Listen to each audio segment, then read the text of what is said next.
was going through my kitchen cupboard, I discovered a couple of packets of old cake mix. I had completely forgotten that I bought them. They just got buried at the back of the cupboard, as things tend to do.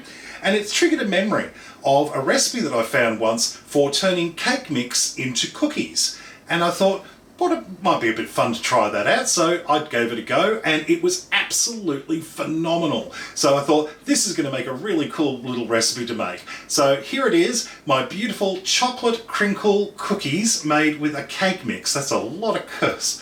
On the One Pot Chef.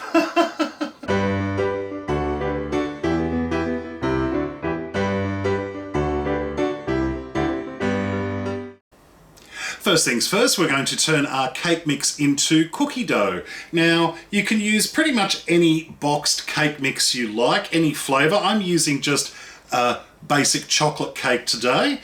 Now, this one comes with 2 sachets inside. One has the cake mix itself, and the other is this little baggie of icing. Now, we don't actually need the icing or the frosting, so you can keep that aside and use that in a different recipe if you want, but we won't be needing it for today. Now, first things first, I want you to disregard any instructions on the cake mix box itself, because we're obviously not making a cake today, we're going to be making these cookies. So first, I want you to tip your cake mix into a mixing bowl, and to that we're going to add in 2 eggs, 1/3 of a cup of vegetable oil, I'm using canola oil today, and a teaspoon of vanilla extract. And then just using a wooden spoon, we're just going to mix that together until we get a nice dough. As you can see, our dough is a bit wet and sticky at the moment. We can't really roll this into balls at this point. So what we're going to do is we're going to cover this with some plastic cling wrap, and we're going to pop this into the fridge for half an hour to chill. Now that our mixture has chilled, all we need to do is start rolling our mixture into balls. Now, it's quite soft, so they're going to be sticky little globs. That's okay. And we're taking teaspoonfuls, rolling them in our hands to make a ball, and then we're just going to dust them in some icing sugar. That's powdered sugar or confectioner's sugar, depending on where you live in the world, and transferring that onto our baking tray lined with some non-stick baking paper. Now, the icing sugar bit is entirely optional, but what it does is that when these cookies spread out in the oven, the tops are going to crack, and the mixture of the white, it will go kind of a glaze, and the darkness of the cracks on top will really give these cookies a very striking appearance. They're going to look really awesome.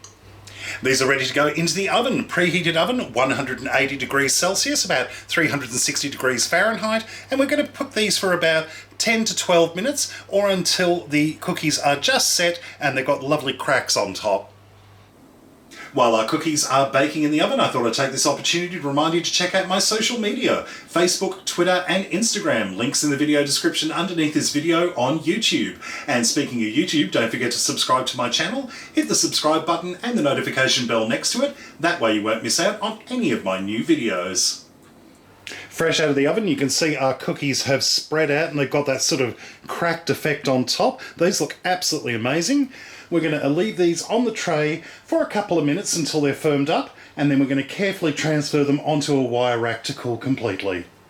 And here we have our completed chocolate crinkle cookies, looking absolutely gorgeous. I can't believe how good these turned out. I love the crinkle effect on the top of these. I can't wait to dive in and have a taste. Okay, let's dive in and have a taste. Now, check that out. You see you've got the little icing sugar glaze effect all over it, and I'm ready to have a good bite of this. Mmm. Yum. Mmm. What's great about this is it's got a bit of a mixture of textures. You've got the crispy, crunchy outer shell, and then inside it's soft and moist and chewy, almost sort of cakey. It's kind of got a brownie consistency on the inside, so it's kind of like brownie cookies. And then you've got that little bit of icing sugar on the outside that's sort of become a semi-powdered glaze. It's really, really nice. These were so much fun to make. Guarantee, give it a try, you're going to absolutely love this.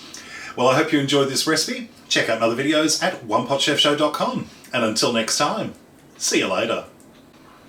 Like I said earlier, you can use any flavour cake mix you like with this. You can use chocolate cake, you can use vanilla cake, you can use lemon cake, you can use red velvet cake. You can come up with all sorts of different combinations. You can either choose to do the icing sugar thing or not.